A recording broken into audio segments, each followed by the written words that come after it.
Halloween 2023 is finally here, and that can only mean one thing. It's time to play some spooky and somewhat violent PS Vita games. Pfft, like we ever needed a reason. Greetings fellow Vita fans, this is James with PS Vita at 2 AM, coming at you once again with another exciting video. And if you're new here and love everything PlayStation Vita, don't forget to subscribe, and make sure to leave me your thoughts and opinions on this topic down in the comments section. And welcome everyone to part 4, yes part 4, I can't believe I've done that many already either, of PS Vita games that you should play during Halloween. And if you don't see your pick on this list, chances are I have covered it in a previous video, which I will have linked down below. And if I haven't covered it, then I fail. Alright, let's get this show on the road. First game that I think would be perfect for this time of year that I haven't covered in the past yet goes to Deception 4 Blood Ties. I mean, the title has blood in it, so already there, it fits with the theme, right? So in this title, you play a young lass named whatever this is pronounced, and it's up to you to trap villagers who are coming for you. Why are they coming for you, you may ask? Well, you see, the story's kind of weird. You technically are a shard from a demon, and because you are in fact a demon, well, of course the villagers are going to be coming after you. Or maybe they just find her hot, I don't know. So the only way to defend yourself is by arming traps in order to defeat them, because that's the only way you can defeat them. Which is quite bizarre considering that this lady is supposed to have a lot of powers. Consistency, writers, consistency. But oh well. And these traps will range from downright brutal to very comical, like slipping on a banana peel for instance. This game was definitely made for a person such as myself, but timing is the key here, because these traps will only be activated at certain points depending on the situation. Some of them trigger randomly, some of them will only trigger when a villager is on top of them, and I'm sure you know that you can combo your opponents in fighting games. Well, believe it or not, you can do the same thing in this game too. You can link traps together to combo your enemies to finish them off in style, which gives you more points. Combo traps, huh? That's just weird. And as the game progresses, you'll have more options to have more traps available to you. I've always loved this series just for how unique it is, and I can't recommend this title enough. It has a very spooky atmosphere, which fits in the month of Halloween, so what are you waiting for? Try this one out.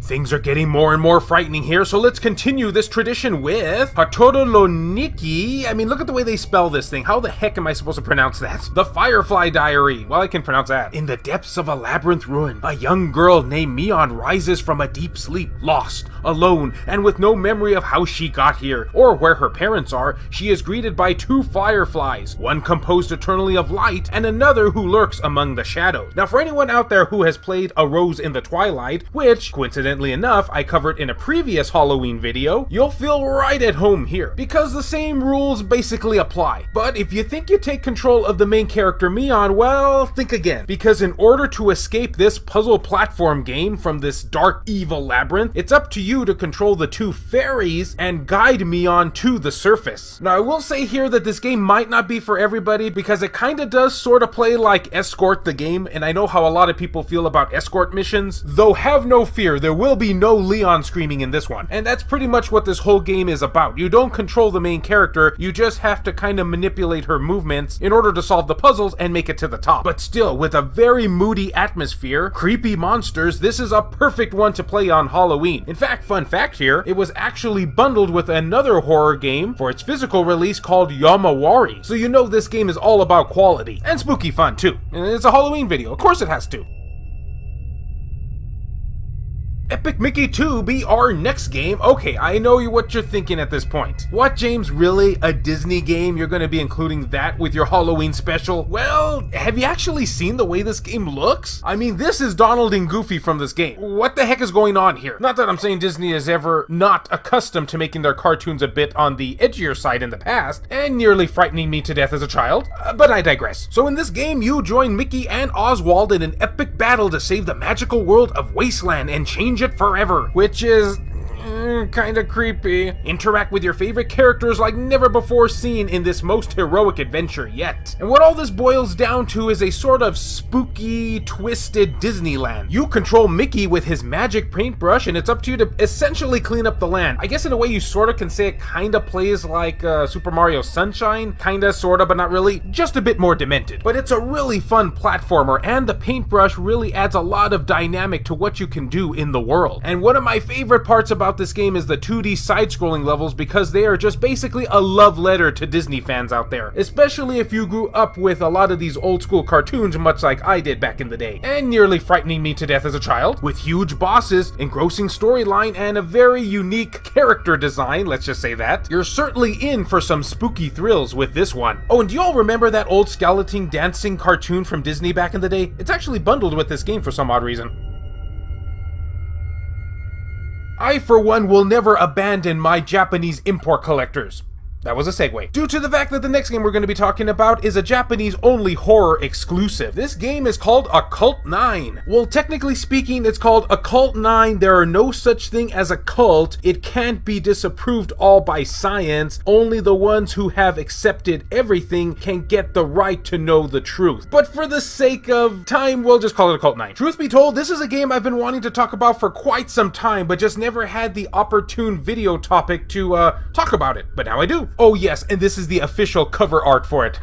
Yeah, we're going down that rabbit hole again. Now, why exactly should you care about a game like this? Well, it's written by Chiori Raru, the creator of Steins Gate. I know that's gonna make some ears perk up now. It certainly did with me, along with other body parts that I can't mention. So like with any horror visual novel, it's all about the story. And the story of Occult 9 revolves around a group of people who are trying to scientifically explain the existence of ghosts in a unique way. The protagonist is named Yuda Goman, a self-proclaimed NEET who believes the occult is completely phony and dreams of getting rich quick through an occult summary blog run by himself. Yuda, who is trying to attract readers by arguing negativities and positivities on the blog, gets dragged into a conspiracy concerning the existence of ghosts while gathering occult stories for his blog. And you know that a whole bunch of spooky shenaniganry is going to follow, along with this sort of content. So again, I just have to stress here, this is a Japanese-only game, and the only way you're going to be able to enjoy said game is that you probably are going to have to use Google Translate or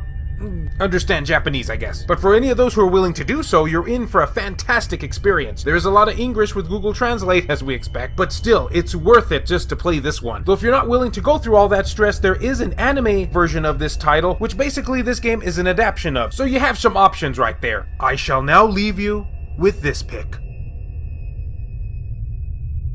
Another spooky video now under my belt. But guys, I would love to know, and you guys know what I'm gonna ask here, what games do you love to play on this spooky month of Halloween? Please leave your recommendations down below for others so we can all learn from one another. And hey, maybe you might see your choice in next year's video. And as always, fellow Vita fans, thank you so much for taking the time out of your day to watch this video. It really means a lot to me. Love you all, and I'll see you next time. This video has been brought to you in part by all these wonderfully generous Patreon and YouTube membership supporters who help make this content possible. So a huge thank you goes out to Buzz Sayin, Hector Gonzalez, Franz Hartle, Chris Foxhound, Rizal Pliskin, Kayonko, Aridri, Jimmy Gilby, 1488 Dental, That Bro, No Good, Azumara, Juan M. Hermosillo, Lacerated 87, Nintendo Switch at 2 AM, Eric DeWitt, Neo Arashi, Donut Valley, Tasha Monty, Milk Sama, Bushin Ryu Cat, Ricardo Martinez, Mazgus, PSP Guru, Matt Fox, Cham Plow, Sabin Fire, Jamie, Reiko Star, Red X Lillard, Nanius 9, Kiori, Warthorga, Randy Azudich, Meshuga 360, Zakrito, Samai 241, Alan Iwazuk, Airkick 72, Shin Snake, Jonathan Jarrett, Mackie Curry, Hero Acer, BMF, Phantom XRS, Gutter Drums, Adam Sondi, Claimer Malarkey, Saul Ramirez, Hemdall Imbert, PS Vita S, VG Legends, Kyle Brooks, Richard Cruz, Jared Hado, JR, Joseph Shavak, Kevin Enright, Patnos D, Jale, Heston Joseph, Thomas Cromet, H-Hitter, Crazy Cat, Adam Thury, Wendy K, Michael O'Connor, Rodrigo Vera, Sculpture Tugel TCG, and David Ray. If you would be interested in supporting the channel and gaining access to a number of perks, including having your name featured on the end credits of these videos, or if you wish to remain anonymous, that can be provided too, then make sure to check the links down in the description below. I have numerous ways for you to do this down there. Can't support in this manner? Don't worry about it. I also have some affiliate links from both Amazon and PlayAsia for anyone who is interested in purchasing something from them. Basically, Basically, the way it works is so long as you use one of those links to just access their website, then anything you purchase afterwards, a small commission will go to help support this content at no extra cost to you, the consumer. I also have channel merchandise available, and of course, as always, likes and shares can help equally as much. You know, upon further reflection, I just realized this background music that's currently playing doesn't really fit the Halloween spirit. Heck with it.